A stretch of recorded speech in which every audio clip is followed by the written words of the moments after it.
Olá pessoal, sejam bem-vindos a mais um podcast Pare e Pense. Eu estou aqui junto com o Matt Ananias. Se você quer conhecer um pouquinho mais do trabalho do Matheus, que é pastor de jovens aqui na New Life Church, você pode encontrá-lo no Instagram @MattAnanias, MattAnanias, né? Isso Matt Ananias. E você, aqui no nosso podcast, você vai nos ver tratando de assuntos que são influenciados pelo nosso ministério aqui na New Life Church, pelas necessidades que nós percebemos e também pelas suas perguntas. Você pode fazer as perguntas através do meu Instagram, que é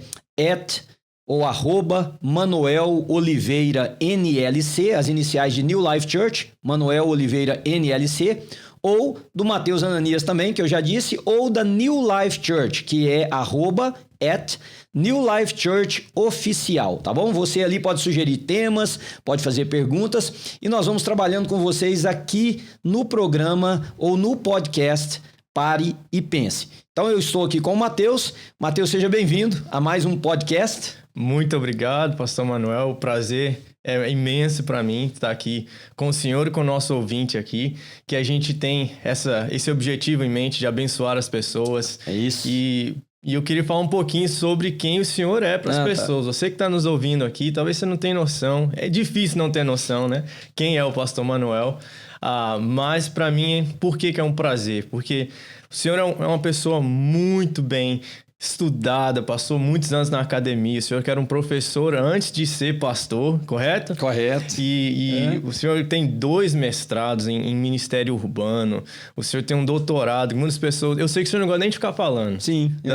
Tem gente que nem sabe, né? Faz porque às vezes nem precisa também, né, Matt? Pois, e isso é que eu amo. Eu amo ver isso no senhor. Essa humildade que é de Jesus em nós, amém, né? Amém. Então, para você que está nos ouvindo, é muitos anos de ministério, muitos anos de estudo e muita preparação, muita caminhada, muita estrada que o senhor já percorreu. É verdade. Ajudando pessoas, ajudando jovens, ajudando famílias. E queremos falar hoje sobre um assunto que é muito especial. Muito especial, muito importante. E que nós temos visto um impacto tremendo na nossa sociedade de modo geral.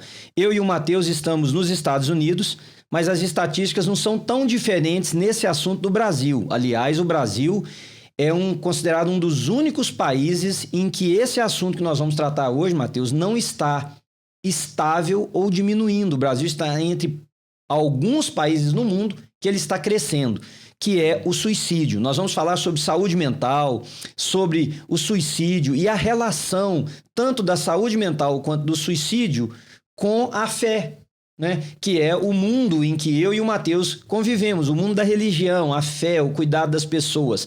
Então, o nosso objetivo não é uma análise psicológica, embora nós vamos ter que abordar alguns assuntos da psicologia, mas o nosso objetivo é entender o que está acontecendo com a sociedade, com a humanidade, onde nós percebemos um aumento, um acréscimo quase incontrolável de doenças psicoemocionais e também um número enorme de suicídios, né? Tanto aqui nos Estados Unidos quanto no Brasil. Então, Matheus, você que lida com jovens, trabalha com adolescentes, cuida de jovens na idade universitária, como é que você percebe essa questão da saúde emocional? Você tem visto isso aumentar, diminuir, agravar? Como é que você tem percebido?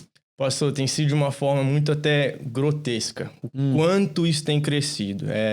Cada semana tem meninos novos, pessoas que a gente vê aqui na igreja que você não tem noção do que está acontecendo na casa, o que está acontecendo na cabeça de cada um, de jovens, de adolescentes.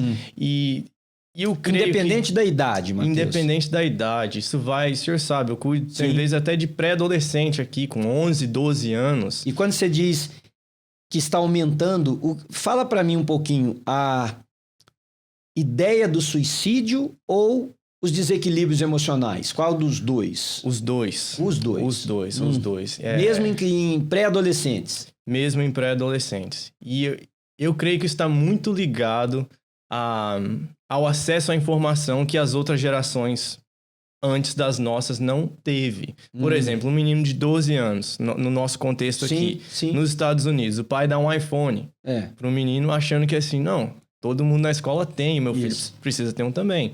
Com a maior boa vontade. Mas ele não tem noção o que esse menino vai assistir. Você sabe que as estatísticas mostram que um menino hoje, de 12 anos de idade, tem mais informação do que a geração passada, um homem tinha até os 35 anos de idade. Um menino de 10, 12 anos de idade está com esse nível de informação. Então ele não tem cabeça para lidar com tudo isso ainda, maturidade, né? É isso. E é ruim você ter muita informação assim? Não, você ter acesso à informação pode ser muito bom. Mas, é o que o senhor falou, um menino de 12 anos não tem cabeça, não tem maturidade, não tem preparo. Muitas vezes não tem instrução. Tá. Mas deixa eu te fazer algumas perguntas mais diretas, só para a gente poder tentar trazer mais lucidez a isso. Quando você diz um menino de 12, 13, 14, 15 anos de idade, está pensando em suicídio, na sua interpretação, na sua percepção, perdão, de onde é que vem esse desejo? O que está fomentando esse desejo? A gente tem que tomar cuidado, né? Como a gente interpreta. Cada caso é um caso. Sim. Mas tem duas coisas que eu mais percebo. Um é moda. Okay? É parte da cultura. Eles estão vendo isso em rede social. Estão vendo isso em shows de Netflix, em shows de Hulu. Todas essas... Em filmes. Não é mais algo assim que é privado, que só tem filme para adultos, né? Entendi. Você está dizendo que há quase que uma cultura, Mateus, em volta do suicídio, é isso? É isso. Pois é, mas essas crianças, esses adolescentes, quando você conversa com eles, você percebe que eles entendem o que eles estão pensando em fazer? É uma coisa impensada? Como que você percebe isso na vida deles? Então, como eu disse, cada caso é um caso. E o segundo tipo a área do suicídio que eu mais vejo também é de um descontentamento com si mesmo, com a vida, que para mim também está ligado à tecnologia. Está ligado à comparação, está ligado a... Nossa, tem um menino de 12 anos que é um milionário já, por causa do YouTube channel que ele tem. Aí ele compara com a vida dele, ele é um imigrante aqui, não é? Aí ele pensa, poxa, isso é que é vida. O que eu tô vivendo não é vida. Aí ele começa a se sentir mais e mais para baixo. Aí, como ele não tem maturidade emocional para lidar com alguns desses descontentamentos que são normais da vida, ele começa a pensar em suicídio. Em tirar a vida. Em se cortar. Mas esses pré-adolescentes e adolescentes, eles são, na grande maioria, pelo menos os que você convive, são cristãos. Ou frequentam uma igreja, seja a nossa ou uma outra igreja qualquer. A fé não tem ajudado no combate a essas intenções, a essas inclinações? Você não percebe assim? Totalmente. Essa é a nossa arma maior. Mas é algo que talvez alguns pais que estejam ouvindo vão pensar, tá vendo? O meu filho tá tranquilo então. Ou a minha filha tá tranquila porque ela vai na igreja. Pastor, o senhor sabe disso. Sim. Eu falo pros meninos aqui desde pré-adolescência. Você pode vir pra igreja a sua vida inteira e nunca conhecer o Deus da igreja. Com certeza. A gente tem que ser convertido e conectado com o Senhor Jesus. Isso. Não necessariamente com o cristianismo ou uma instituição. Porque a frequência à igreja em si não transforma nada, né? Não transforma. Muitas vezes o senhor até diz que é um perigo. Sim. Um perigo. Eu creio.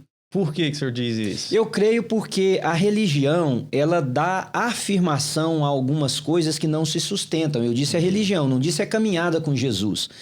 Porque a pessoa, ao seguir a religião, por exemplo, vamos levar em conta um menino assim, que está pensando em tirar a vida, mas ele vem à igreja. Só que ele vem à igreja e não tem um relacionamento com Deus. Então ele está seguindo uma religião, mas ele não está caminhando em uma relação. É diferente.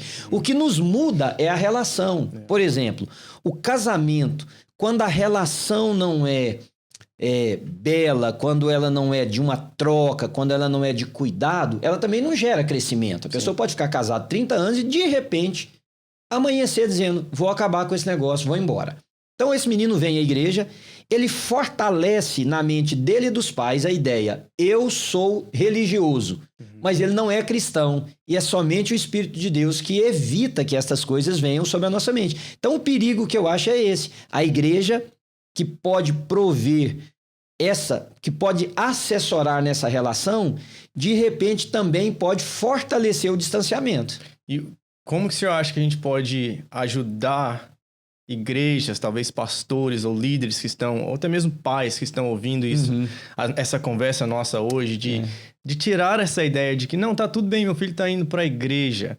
Ou como que a gente pode meio que fechar mais essa distância. Essa distância. Lembra no nosso primeiro podcast, que você pode ouvir aí já nas plataformas que estão disponíveis, eu falei sobre o empreendedorismo da igreja. A igreja, de modo geral, igreja como instituição, ela entrou muito no modismo. Por exemplo, as igrejas estão muito preocupadas com o número e com o tipo da programação que oferece. O que em si não é ruim. Tudo que é bom deve crescer. Eu também gostaria que a New Life fosse crescendo, enfim.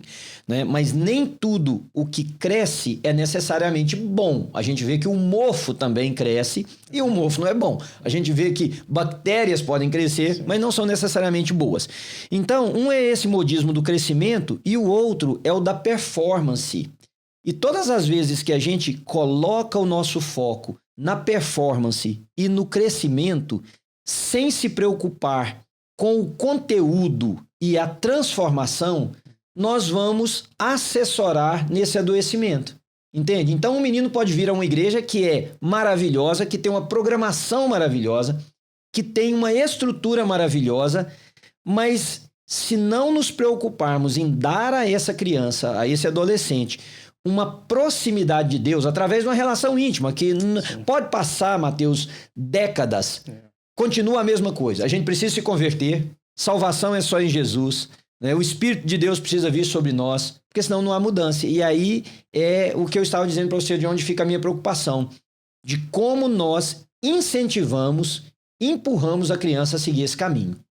Entende? Sim, muito bom. Do adolescente.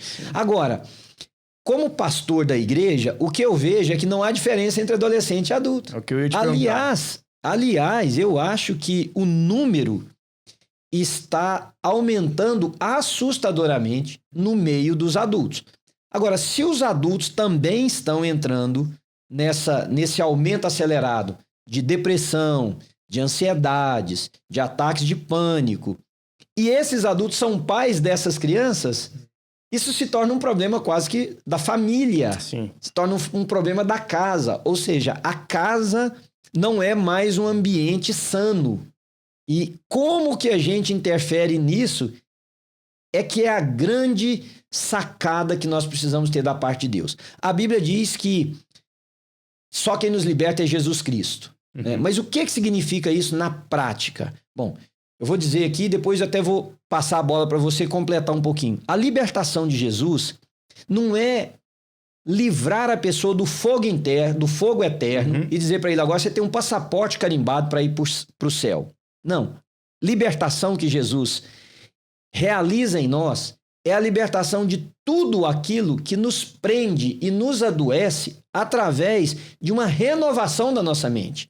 Então, a primeira coisa que eu quero dizer para vocês, que eu acho muito importante, é que doenças ou desequilíbrios emocionais precisam ser tratados como uma enfermidade. Se você que está nos ouvindo está lutando sozinho e em silêncio com uma depressão, com ataques de pânico, com níveis de ansiedade muito alto, não faça isso. Procure ajuda.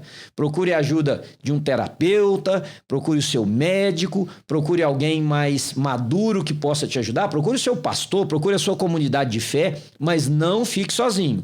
E não aceite ninguém dizer para você que isso é coisa à toa, vai passar, porque às vezes não vai passar rapidamente e nem vai passar sozinho. É necessário que você tome, inclusive, um medicamento, né?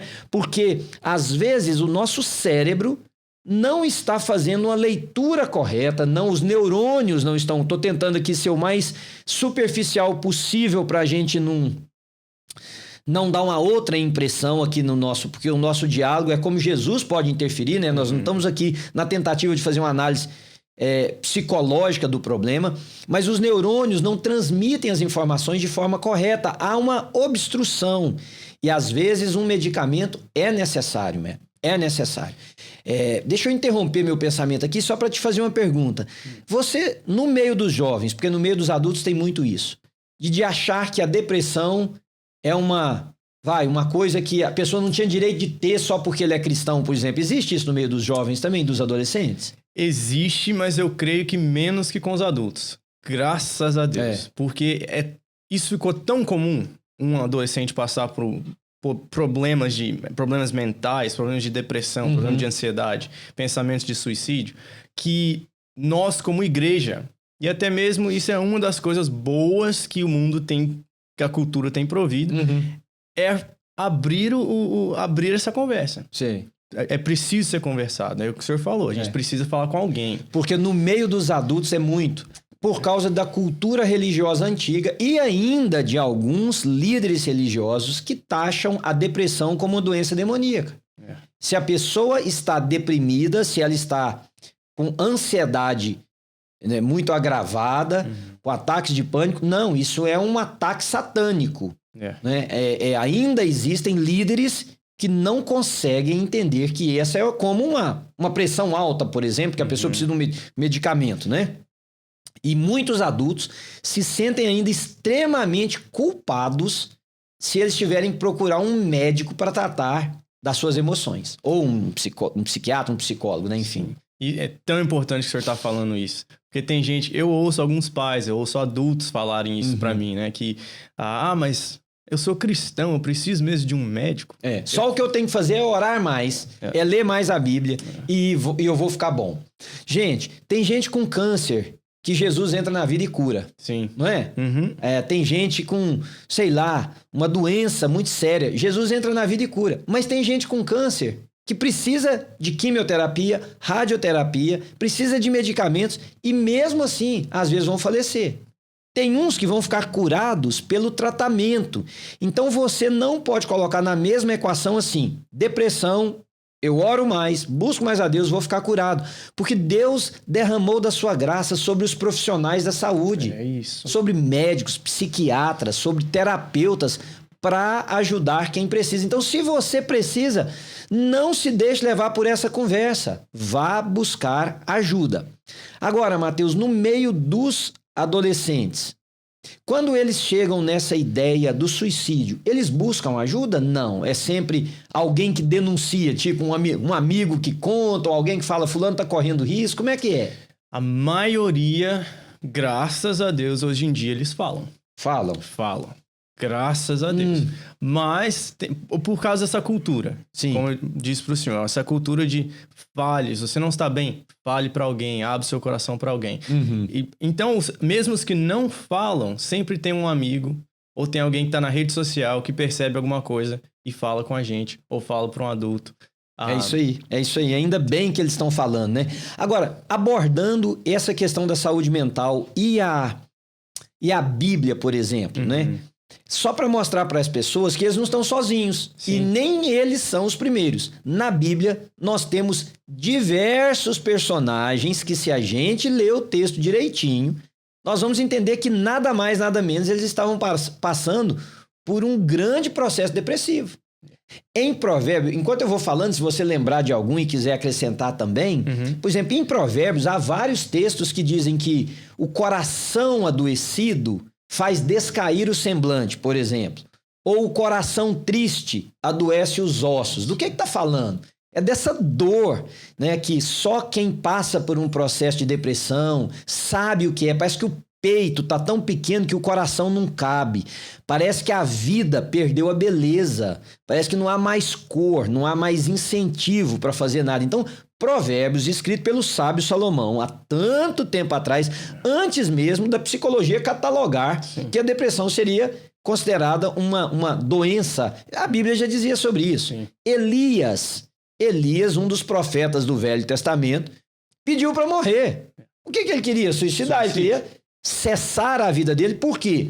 Porque ele estava vivendo um processo depressivo, perseguido pela mulher de um rei, achando que ele tinha ficado sozinho, né? Jó pediu para morrer. Jó perguntou para Deus, por que eu não morri antes de eu nasci? Então, por que depois que eu nasci, os seios da minha mãe não secaram e eu morri? Também pedindo para morrer. Jonas pediu para morrer.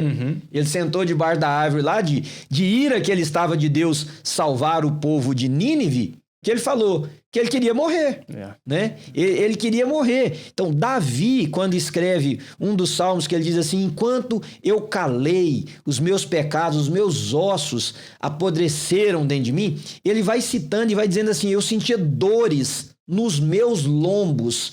Olha, isso é tão interessante, Médio, porque a pessoa quando está ansiosa, deprimida, geralmente ela clama de muita tensão muscular.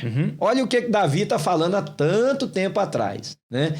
E o último que eu vou citar, o próprio Senhor Jesus Cristo. Eu não estou aqui dizendo que Jesus foi deprimido, mas, por exemplo, Jesus teve momentos de profunda angústia, a ponto dele de ter um processo de sudorese que não era de água, era de gotas de sangue. E quando Jesus diz, Pai, se for possível, passa de mim essa hora. O que ele está dizendo? Eu estou num processo de angústia tão grande que, se possível for, passa de mim esses episódios que me esperam. Então, nós temos um elenco na Bíblia, um elenco que passou por esse momento, né? E que, louvado seja Deus, foram socorridos. Sim, todos eles. Interessantíssimo isso, né? E essa é a nossa mensagem para o nosso ouvinte aqui hoje. É que você não está sozinho. Exato. Você não está sozinho. A gente passou todos esses nomes bíblicos, né? São pessoas normais. Seres humanos. Como aí. Eu e você. É isso aí. O Francis Chan, ele diz que o versículo favorito dele eu vou falar em inglês, depois em português. Elijah was a man just like us. Elias era um homem como nós. A Bíblia, em português, tem uma versão que fala sujeito aos nossos mesmos sentimentos. É isso. Igualzinho. Quer dizer, um dos maiores profetas da literatura bíblica no judaísmo, sujeito ao que eu sinto, ao que você sente, ao que você que está nos ouvindo sente. E isso ajuda a desconstruir essa ideia, né? Exato. De que eles são super-homens, ou até mesmo de que o Filho de Deus não passa por isso. Porque... E além de mais, é inspirador pra gente, né, Mateus? Para saber que eu não sou menor porque eu tenho momentos escuros da minha alma, né? Que a minha fé não é tão frágil só porque de vez em quando eu me sinto abalado, ou qualquer um de nós, né? Eu estou me colocando no lugar de todos nós. Homens como estes, que ao nosso ver, tão maiores do que a gente na questão da caminhada com Deus, né? Pra você ver, Elias pediu para descer fogo do céu. Pois é. E Deus o ouviu. E ele é sujeito aos mesmos sentimentos meus e seu.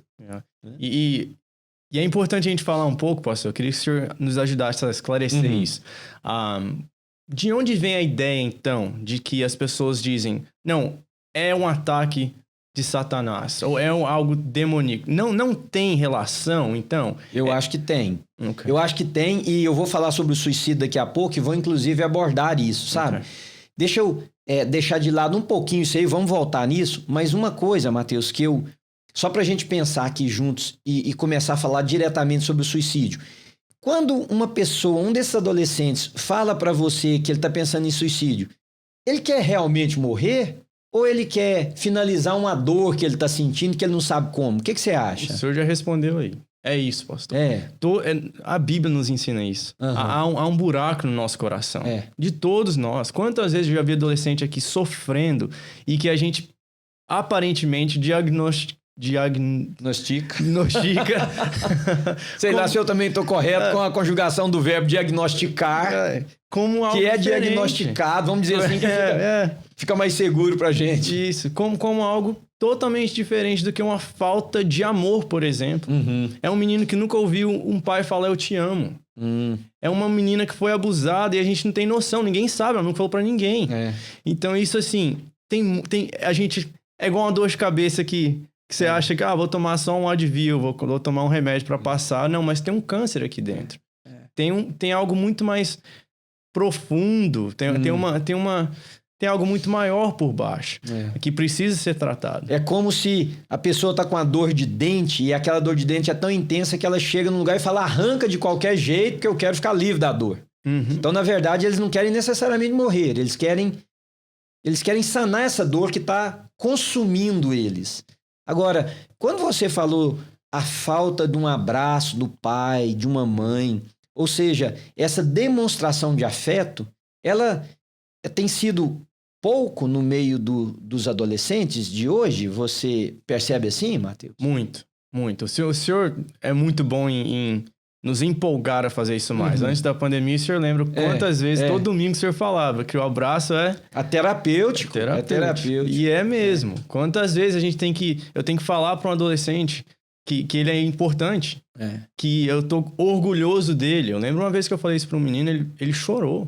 Ele olhou só pra por mim, essa frase? Só por isso. Ele me ajudou com um negócio na igreja. Eu falei, cara, ficou legal, viu? Que orgulho que eu tô de você. Ou seja, um elogio e uma admiração. Pastor, ele falou, nunca tinha ouvido isso do meu pai. Falou desse jeito. Então já fica a primeira dica, gente. Quem sabe a gente elogia mais, né? Quem sabe você, pai, pensa em elogiar mais os seus filhos, marido, mulher, amigos. Que, aliás, o elogio entre amigos, essa geração que a gente vive, ela é tão competitiva que as pessoas não elogiam mais o outro, porque acham que se elogiarem, estão colocando o outro acima deles.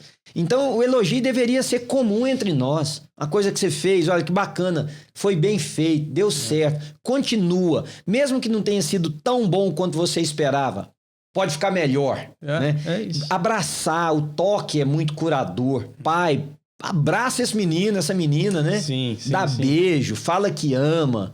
Quebra esse machismo que muitas vezes a gente tem, né? De não falar. Eu entendo, porque talvez você nunca ouviu do seu pai também. Porque as gerações para trás da nossa era até menos afetiva do que a nossa.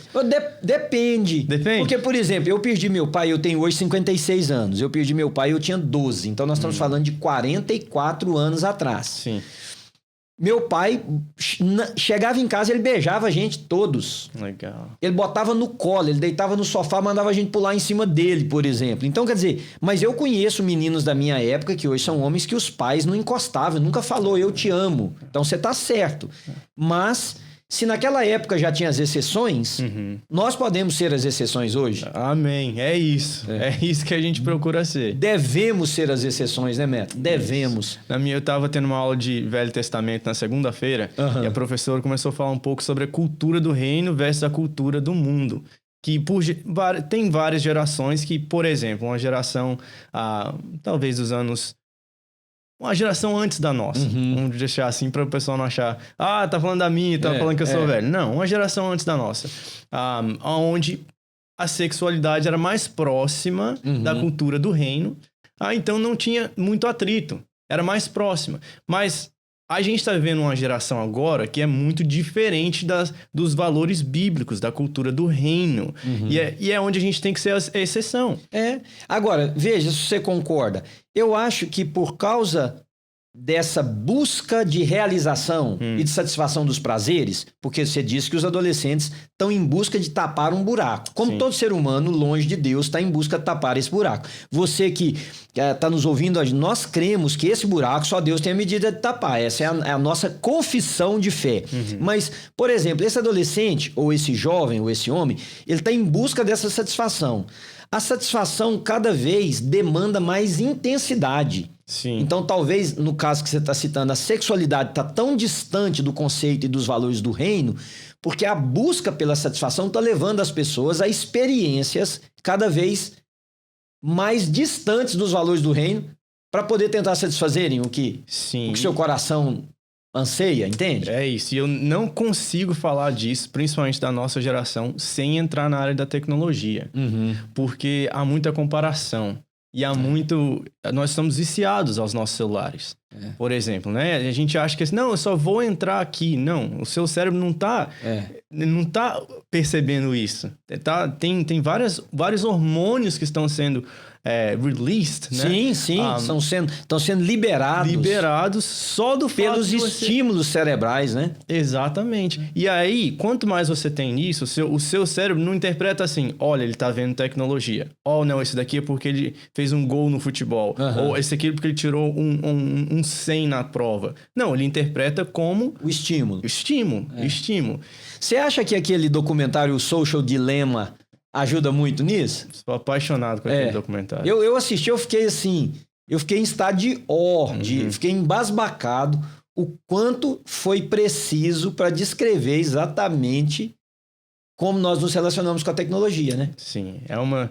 Eu sei que você vai falar, vai dar mais dicas, eu quero perguntar para o senhor dar dicas para nós, mas aqui já é a segunda, né? A gente já falou uma antes. Do envolvimento maligno nesse processo, eu vou falar daqui a pouquinho, não esqueci. Agora, essa da tecnologia, eu e você estamos fazendo uso aqui, e às vezes eu fico pensando, como que a gente casa isso, né? Porque nós estamos fazendo uso da tecnologia. Né? Isso aqui só é possível... As pessoas que vão ouvir esse podcast, as pessoas que vão talvez usar o que nós estamos falando aqui para o bem, só é possível por causa da tecnologia. Sim. E essa geração sua, que é... A sua é chamada de Millennial ou a sua é a Gen X? A minha é Millennial ainda. Millennial, sim, ok. Sim. Então, os Millennials, como é que a gente pode talvez ajudar nisso? Porque por um lado nós estamos falando, é preciso haver um gerenciamento do media intake, né? Dessa quantidade de informação midiática que as pessoas absorvem. Mas como fazer isso? Tem vários jeitos de você fazer isso. Ontem, por exemplo, a gente ia falar porque eu e minha esposa estavam fazendo um aconselhamento com uma adolescente.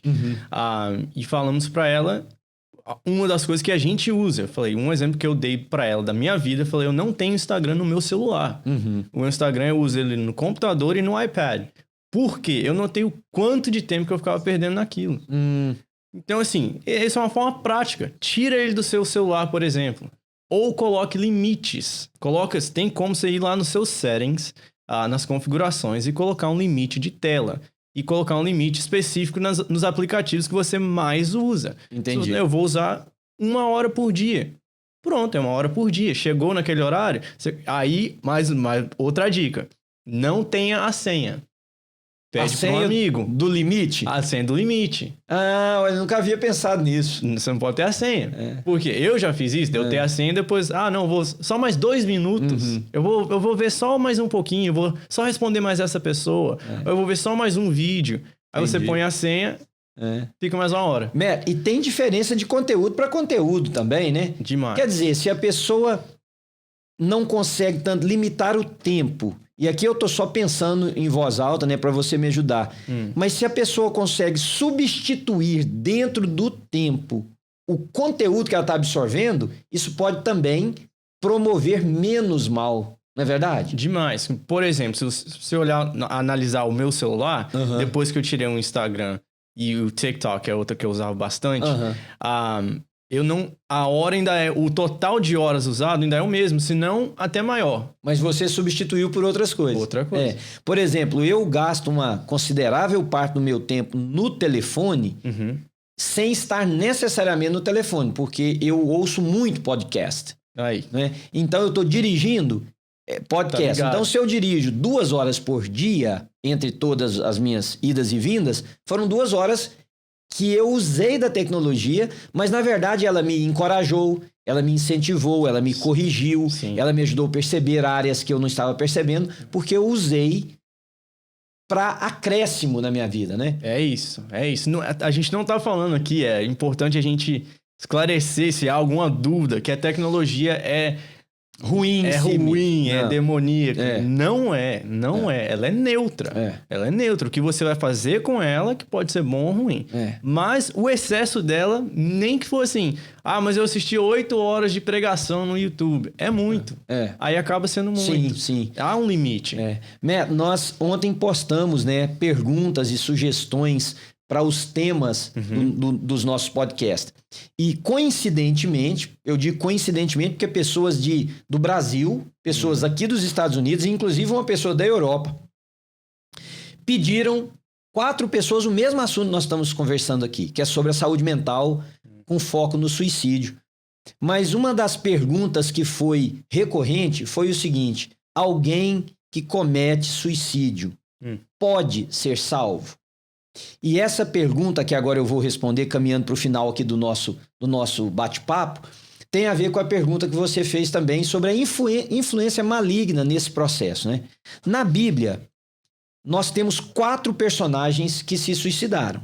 Que nós temos o relato bíblico, né? Nós temos Sansão, temos Saul, temos Aitofel e temos Judas Iscariotes.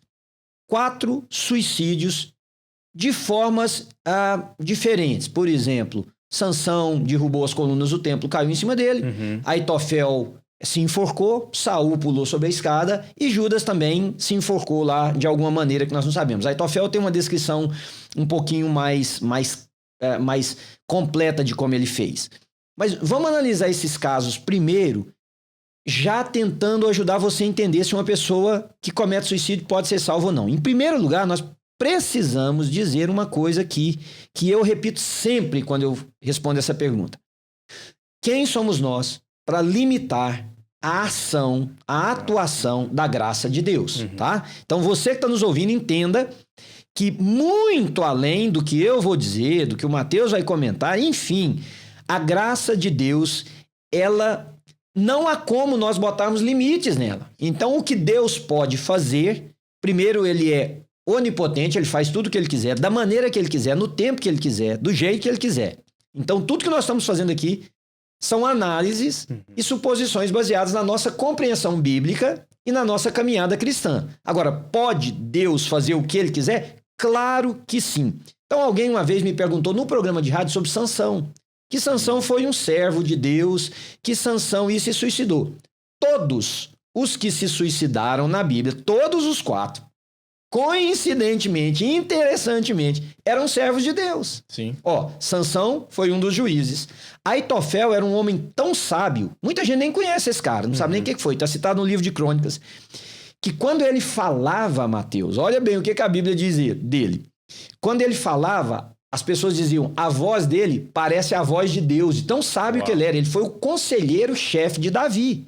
Ele foi o homem que deu conselhos para Davi como rei durante muito tempo. Então, olha, falamos de Sansão e de Aitofel. Saul foi o primeiro rei de Israel. Sim. O primeiro rei de Israel. E nós estamos falando de Judas Iscariotes, que andou com Jesus. Agora, comecem a notar as diferenças. Por exemplo, no caso de Sansão. Sansão, ele traiu o chamado dele, quebrou, eu prefiro dizer assim, o chamado dele, se envolvendo com uma mulher filisteia, e com isso caiu na armadilha dos filisteus, foi por eles aprisionado, perdeu a sua força, enfim. Mas ele pede, quando levam ele ao palácio, para fazer lá a cerimônia a um rei que chamava Dagon, levam ele para fazer escárnio dele, porque ele está sem força, cortaram o cabelo, enfim, ele está cego já naquelas alturas. Mas o texto é muito interessante, que diz assim, que Sansão pediu, o cara que o guiava, leva-me e coloca-me junto às colunas centrais do templo. Então ele vai para lá. Chega lá, o que ele faz? Ele ora. Ele diz, Senhor, dá-me mais uma vez força só, mais uma vez força. E o texto diz que Sansão matou mais na sua morte do que na sua vida. Agora, interessante, quando alguém pensa que porque o cara suicidou ele foi para o inferno, ele está citado lá no capítulo de número 11 do livro de Hebreus, onde está a galeria dos heróis da fé. Sim. Ele está lá citado em Hebreus 11, né? Isso é o caso de Sansão. Aitofel, ele teve um processo que talvez seja um processo de depressão, porque quando ele orienta Davi escolhe seguir uma outra orientação e ele se vê desprezado. E como ele sabia que ia dar errado e que ele iria, em última análise, pagar com a sua vida, ele vai e se enforca. Então, o que nós temos dele ali? Pelos textos da Bíblia, um homem extremamente ansioso com o resultado das suas ações ou com o que viria sobre ele, né? Um homem preocupado com as consequências da sua ação, porque naquele momento Absalão havia decidido uma outra coisa e ele sabia que ele iria morrer, enfim. Saul já havia sido rejeitado por Deus como rei de Israel, porque ele teimou, ele não obedeceu, ele desobedeceu, é a palavra que eu estava buscando aqui, a Deus. E diz que Saul tinha um espírito demoníaco que o atormentava. Então, olha onde você está perguntando se não há. Porque, em primeiro lugar, eu disse aqui, não deixe ninguém dizer para você que a sua depressão é apenas espiritual e por isso não cuide. Mas eu também preciso te dizer que Satanás sabe nos atormentar, ele sabe nos angustiar, ele sabe nos levar ao ponto do limite da nossa resistência. né? Então diz que Saul não descansava. Ora, hoje nós sabemos pela ciência que o sono, a pessoa que não dorme, o sono é restaurador, o sono é reparador da saúde. A pessoa que não dorme, ele tem sérios problemas físicos. Eu estava lendo essa semana que a pessoa que não dorme, o homem principalmente que não dorme direito, ele está 5 vezes mais sujeito a um ataque cardíaco, né? As mulheres, por exemplo, até a perda de peso está relacionada a um sono reparador. Então, muita coisa, mas a saúde mental, demais, porque o cérebro não descansa. Sim. A Bíblia diz que a única maneira que Saul descansava um pouquinho era quando Davi tocava a harpa. Davi tocava a harpa e ele tinha essa, como se fosse essa terapia, né? Ele vai para a batalha, já havia sido rejeitado por Deus, e lá na batalha ele se lança sobre a sua espada, e o seu seguidor mais próximo, inclusive, faz a mesma coisa em fidelidade ao rei. E nós temos Judas, que foi uma traição e um arrependimento, que não foi nenhum arrependimento, foi um remorso, assim, inimaginável para nós, veio sobre Judas, quando ele percebeu o que ele havia feito. Mas no caso de Saul e no caso de Judas, de Saul cita que ele era atormentado por um espírito demoníaco. No caso de Judas, diz que Satanás entrou nele quando ele concordou em fazer esse pacto. Então é muito importante você perceber que há influências demoníacas, sim, e que há suicídios que não vêm diretamente de uma influência demoníaca. Pode ser apenas que a pessoa perdeu o controle. Eu cito, quando eu falo sobre suicídio, um caso que eu fiquei horrorizado com essa história, mas ele serviu para elucidar muito para mim. Uma mãe passeando com 2 filhos na calçada e uma criança, a pequenininha, correu para o meio da rua. O maiorzinho, tentando ajudar, correu atrás. Veio um caminhão de lixo e passou em cima dos 2 filhos dela. E ela correu para ver os meninos que estavam esmagados a uns 20, 30 metros de distância. Quando ela chegou e viu os 2 filhos, a rua era uma mão dupla, ela se lançou no carro que vinha do outro lado e morreu na mesma hora. Então, quer dizer, essa mãe foi pro inferno. Quer dizer, quem consegue imaginar o que passou na mente daquela mulher? Quem consegue imaginar qual foi o nível de angústia, de dor que veio sobre ela exatamente naquele momento para que ela cometesse isso? Então, eu acho que é simplista e é desumano simplesmente dizer uma mulher dessa foi pro inferno porque ela tirou a vida, né? Agora, dito isso, o que eu acho que nós precisamos enfatizar? O caso de Sansão é o único dos 4, que poderia ter sido revertido. Porque se ele não tiver... que não poderia ter sido revertido, porque ele fez intencionalmente para matar os inimigos. E é como um piloto de um caça que precisa destruir um lança-mísseis, por exemplo, mas ele sabe que ele vai ser abatido. Então ele está se suicidando? Não. Numa missão de salvamento maior, ele está doando a sua vida naquilo. Os outros 3 poderiam. Aitofel poderia, Saul poderia e Judas poderia, né? Então, o que a gente precisa incentivar ou enfatizar é que você que está pensando em tirar sua vida, que sente que não vale mais a pena, que a dor é muito maior, há um meio de retroceder, mas há uma possibilidade de voltar atrás. Você não precisa fazer isso com a sua vida. E aqui nós não estamos falando se você vai para o céu ou para o inferno. É apenas para que você continue a viver. Esse Deus que é gracioso e que nós não podemos jamais limitar a graça dele aos parâmetros religiosos que nós elegemos como verdadeiro ou não, ele é inclusive tão poderoso que ele pode voltar a dar sentido à sua vida. É isso. E é interessante que Sansão, ele ora e Deus ouve. Exatamente. Quer dizer, Deus foi parceiro no suicídio dele, entende? Né? Não, a missão dele era destruir os filisteus. Era destruir os filisteus. Agora, para mim e para você, que não temos essa missão, que é mesmo a dor que é muito forte no peito, que é a angústia que é muito grande na alma, nós temos o mesmo Deus que pode ouvir a nossa oração. Sim, que é um Deus de graça, como o senhor mencionou. Porque talvez a pessoa pense assim, mas a pessoa começa até a se culpar. Ontem, eu faço isso muitas vezes com adolescente, eu aprendi isso com o senhor, da pessoa pensar assim, ela tá muito triste por algo que aconteceu, que Deus poderia ter revertido, poderia ter curado alguém na família, poderia ter protegido alguém. E isso coloca a pessoa numa depressão. E aí, o que a pessoa não tem coragem de fazer? Levar isso pra Deus. Aí, o que ela faz? Ela se culpa. Isso. Aí, ela começa a ficar pra baixo. Aí, ela entra em depressão. E a culpa promove muita ira, Mateus. As pessoas que carregam muita culpa, elas reagem com muita ira às situações da vida, né? E a ira destrói.